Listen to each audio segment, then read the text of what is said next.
नमस्कार दोस्तों। किसी के बयान के आधे अधूरे हिस्से को जी हाँ अपने एजेंडे के हिसाब से परिचारित करने की सस्ती राजनीति कैसे गुल खिलाती है। अगर आपको ये बात बहुत ही तरीके से सीखनी है तो आप भारत की राजनीति को थोड़ा गहराई से समझने का प्रयास करिएगा। आप बड़ी आसानी से जी हाँ फ्री ऑफ कॉस्ट इस बात को सीख सकते हैं। सो गाइस, जो लोग सोशल मीडिया प्लेटफॉर्म का प्रयोग करते हैं उनको तो ये ऑलरेडी पता ही होगा कि आखिरकार आधी अधूरी जानकारी हमारे सामने प्रेजेंट की जाती है और जो भोली भाली जनता होती है उसके ब्रेन वॉश करके अपनी क्या बात है उसको बैठा दिया जाता है बड़ी आसानी से। और भोली भाली जनता इस बात को मान भी जाती है कि वास्तविक रूप से जी हाँ ये कहा गया वो कहा गया। लेकिन आपको अपने दिमाग का प्रयोग करते हुए पूरी स्टेटमेंट जी हाँ ध्यान से सीधे उसकी ऑफिशियल वेबसाइट पर जाकर के जहाँ पर वो बयान दिया गया है सीधे उस मंच पर जाकर के आपको सुननी चाहिए। वर्तमान में दोस्तों यहाँ पर जो भारत की राजनीति है उसका स्तर अब डे बाय डे गिरता जा रहा है और इसका प्रमाण हमने बीते कल के दिन देखा कि संसद में गृह मंत्री अमित शाह के डॉक्टर अंबेडकर जी को लेकर के दिए गए बयान पर विपक्ष ने कैसे हंगामा कर दिया, कैसे हल्ला बोल कर दिया संसद के परिसर में भी और यहाँ पर बाहर सड़कों के अंदर भी। और इस हंगामे का आधार ये है कि गृह मंत्री ने जी हाँ अंबेडकर जी को लेकर के एक बयान दिया, उससे इनका अपमान हुआ। ये अपमान पूरे हिंदुस्तान का अपमान है। जी हाँ, इन्होंने क्या कहा, इन्होंने ये कहा कि यदि अंबेडकर करने वाले इतना नाम भगवान का लेते तो 7 जन्मों तक स्वर्ग मिल जाता। अब मुश्किल ये है कि हंगामा करने वाले इस बात को स्पष्ट नहीं कर पा रहे हैं कि आखिर ऐसा कहने से अंबेडकर जी का अपमान कैसे हो गया। जी हाँ, अपने आरोप को पुष्ट करने के लिए विपक्ष और विशेष रूप से दोस्तों जो कांग्रेस पार्टी है, जो कांग्रेस नेता हैं, यहाँ पर गृह मंत्री के बयान के एक हिस्से को तो ये प्रसारित कर रहे हैं लेकिन उसके शेष हिस्से को सुनने के लिए तैयार नहीं है। जी हाँ, जिसमें उन्होंने ये कहा था कि डॉक्टर अंबेडकर जी का नाम लेने वालों ने किस तरह से उनके विचारों के खिलाफ काम किया है, उन्हें अपमानित करने में भी संकोच नहीं किया है। ये उन्होंने निशाना साधा था विपक्ष के ऊपर, राइट, जो गृह मंत्री अमित शाह उन्होंने। बट दोस्तों यहाँ पर ये लगता है कि कांग्रेस को यही चुप गया है शायद कि उनके ऊपर जो निशाना साधा गया है कि यहाँ पर या उनके विचारों के खिलाफ विपक्ष काम कर रही है। लेकिन इस मैसेज को थोड़ा सा मॉडिफाई भी उन्होंने नहीं करा है, बस एक हल्का सा हिस्सा आपको दिखा दिया, बाकी की स्टेटमेंट आपको नहीं दिखाई गई। सो अगर सच कहूँ तो दोस्तों ये तर्क केवल राजनीतिक विमर्श का स्तर गिराने वाले ही नहीं, ये बताने वाले भी हैं कि जो हमारे नेतागण हैं वो किस तरह से तिल का ताड़ बनाने में माहिर हो गए हैं। और विडंबना ये है कि ये काम अब कुछ ज़्यादा ही होने लगा है या इससे राजनीतिक बहस का जो स्तर है वो गिरता जा रहा है। सो गाइस, आपको याद होगा कि लोकसभा चुनाव के अंदर क्या हुआ था। जी हाँ, जिस समय आपके हरियाणा में विधानसभा चुनाव हुए थे, जम्मू कश्मीर विधानसभा चुनाव हुए थे, महाराष्ट्र में झारखंड में अभी चंद दिनों पहले जी हाँ महाराष्ट्र चुनाव संपन्न हुए थे, उसमें यही जो वर्तमान की सरकार है जी हाँ बीजेपी सरकार, उन्हीं के नेताओं के द्वारा कैसे उल्टे पुल्टे अजीबोगरीब काफ़ी शर्मनाक बयान दिए गए थे। यहाँ पर त्रिवेंद्र सिंह जी ने क्या कहा था कि राहुल गांधी बात आजा वरना तेरा हाल तेरी दादी के समान होगा। मतलब कि मंच में खड़े होकर के इन्होंने खुलेआम राहुल गांधी को जान से मारने की धमकी दी थी। उनकी दादी का हाल क्या हुआ था ये तो आपको मालूम होगा। वहीं पर जी हाँ संजय गोयकवाड़ ने क्या कहा था, संजय गोयकवाड़ ने ये कहा था कि जो राहुल गांधी की जबान काट कर ला के देगा, जीप काट के ला के देगा उनको, वो उसे 11 लाख रुपीज़ का इनाम देंगे। 11 लाख रुपये का इनाम उनकी जीप पर रखा था काट के लाने पर। ये हमारी राजनीति का स्तर। वहीं पर हमारे माननीय प्रधानमंत्री मोदी जी झारखंड में जाकर के मंच पर ये बोलते हैं कि जो विपक्ष है अगर सत्ता में आ गई तो ये आपकी रोटी माटी और बेटी छीन करके घुसपैठियों को दे देंगे। सोचिए, बेटियों तक भी इन्होंने क्या करा, एक डर पैदा करने का प्रयास किया जनता के अंदर। तो बेटी अगर उठा करके घुसपैठी ले जाएंगे तो इसका अर्थ जानते हैं आप क्या निकलता है, थिंक अबाउट इट। तो ये हमारी राजनीति का स्तर अब हो चुका है। और यहाँ पर ये घुसपैठी इंडिया में कहाँ से आए, बॉर्डर की सिक्योरिटी किसके हाथ में है, भाई गृह मंत्रालय के हाथ में है। तो ये सबसे बड़ा सवाल, आखिरकार घुसपैठी अगर इंडिया में आ चुके हैं तो ये आपका फेलियर है। बस आपने बयान दे दिया, जनता का ब्रेन वॉश कर दिया और बस आपने अपना मत प्राप्त कर लिया। बट वर्तमान में राजनीति का स्तर काफ़ी घटिया होते जा रहा है। राजनीति पहले भी होती थी, पहले के लोगों के अंदर तरीके से बातों को रखने का एक सलीका होता था उनके अंदर। जी हाँ, वो तरीके से बातों को रखते थे संसद के अंदर। लेकिन वर्तमान में संसद केवल क्या हो रही है, हंगामे की आहुति में स्वाहा हो चुकी है। 25 नवंबर से स्टार्ट हुआ था शीतकालीन सत्र। जी हाँ, आज 19 तारीख हो चुकी है, कल 20 तारीख को लास्ट है शीतकालीन सत्र का। एक लंबा गैप आ जाएगा, इतने दिनों में अब तक हमने क्या देखा? किसी मुद्दे पर बात हुई? ना तो महंगाई के मुद्दे पर बात हुई, ना बेरोजगारी के मुद्दे पर बात हुई, ना किसानों के एमएसपी को लेकर बात हुई, ना ही दूसरे जो पेपर लीक हो रहे हैं बीपीएससी यूपीपीएससी वगैरह इसके ऊपर बात हुई। और बहुत सारे मुद्दे हैं। केवल क्या चला संसद के अंदर? अडानी अडानी अडानी अडानी।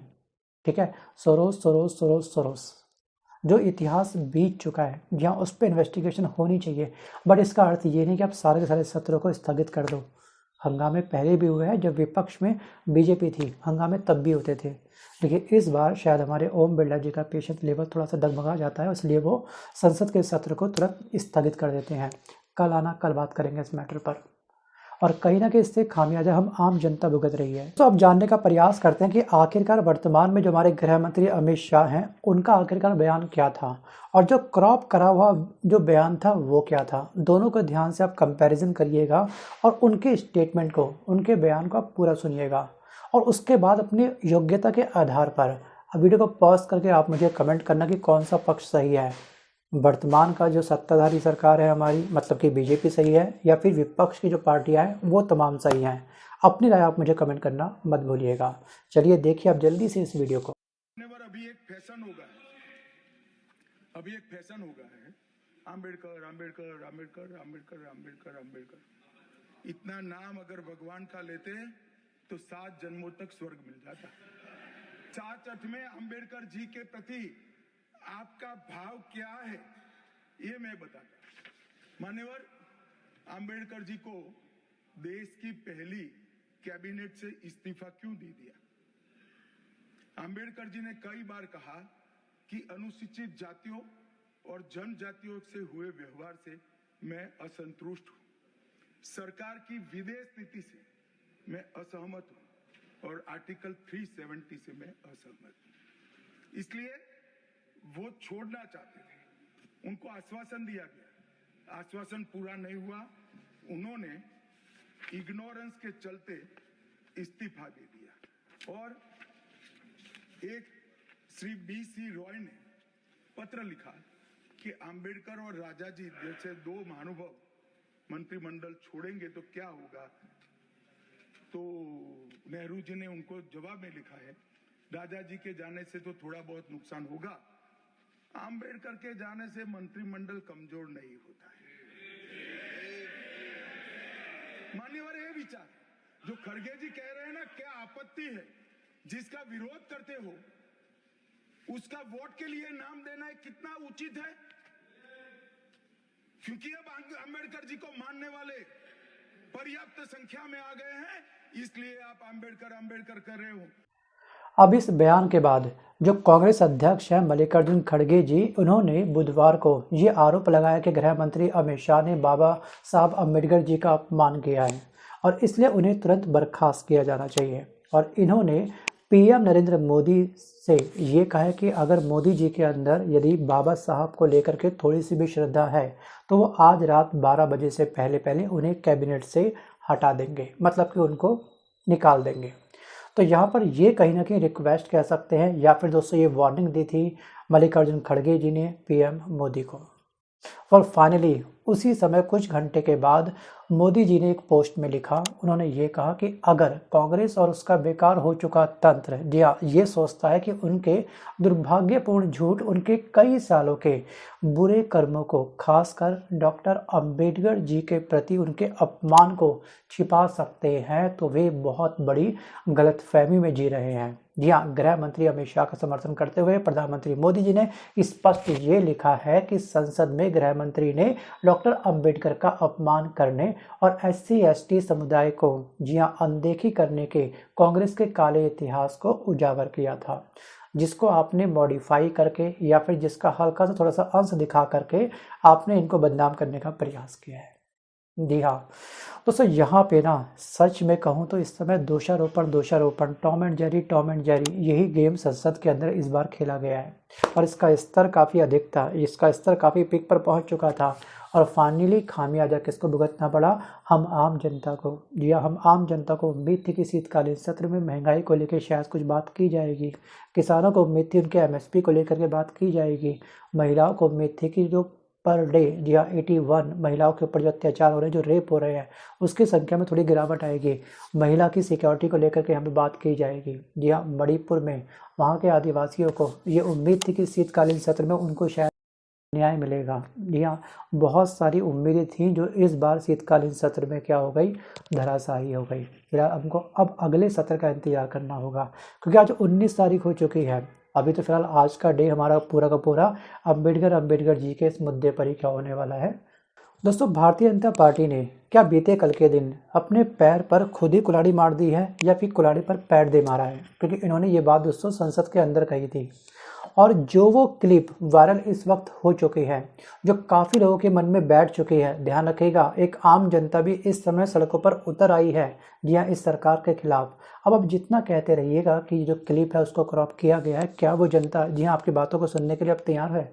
जी हाँ, काफ़ी बड़ी संख्या इस बात के या फिर इस बयान को पूरा सुनने के लिए बिल्कुल भी तैयार नहीं है। लेकिन ये शायद सब लोगों ने जी हाँ भारतीय जनता पार्टी से ही सीखा है। जी हाँ, कैसे छोटी से छोटी बात क्लिप करके आगे पीछे काट करके छाट करके लोगों तक पहुंचा दी जाए। उसके बाद जी हाँ, आप अपनी बात कहते रहिए, लेकिन इसी तरह की राजनीति भारतीय जनता पार्टी करती रही थी। जी हाँ, जिस समय दोस्तों उन्होंने आरक्षण की बात करी थी राहुल गांधी ने अमेरिका में जाकर के, आपको याद होगा, उसका छोटा सा हिस्सा आप तक पहुंचाया गया था। उन्होंने आरक्षण को लेकर 50% जो बात कही थी, उसके हिस्से को काट छाट करके आम जनता के माइंड में बैठा दिया गया था। सो गैस, यहाँ पर कहीं ना कहीं ध्यान रखिएगा कि इस तरह की राजनीति अब भारतीय जनता पार्टी को अपने ऊपर ही महसूस होती हुई दिखाई दे रही है। अब आपको क्या लगता है, आने वाले चुनाव के अंदर जी हाँ क्या असर पड़ेगा? खास तौर से दिल्ली के अंदर विधानसभा चुनाव होने वाले हैं, क्या वास्तविक रूप से जी हाँ बीजेपी की अब किरकिरी होने वाली है उन 70 सीटों के ऊपर? आप मुझे कमेंट करके ज़रूर बताइएगा। सो गाइस, आज के इस वीडियो में बस कर इतना ही। मिलता हूँ जल्द एक नए वीडियो के साथ, तब तक के लिए धन्यवाद। बट अंतिम एक सवाल मेरा आपसे ये है कि अगर भारत की राजनीति में सुधार करना है, अगर आप दोस्तों चुनाव आयोग हैं, जी हाँ आप राजीव कुमार हैं, आप चुनाव आयुक्त हैं, तो इस तरह की राजनीति को ठीक करने के लिए आप कौन कौन से कदम उठाओगे? मतलब कि अगर किसी ने किसी के वीडियो पर क्रॉप किया है या फिर केवल एक ही हिस्सा जी हाँ प्रसारित किया, उसको बदनाम करने का प्रयास किया है, तो क्या एक्शन लेगा इस समय चुनाव आयोग, या फिर क्या एक्शन लेना चाहिए हमारे न्यायपालिका को? अपने विचार मंथन करके अच्छे से सोच समझ करके मुझे कमेंट करना मत भूलिएगा। धन्यवाद।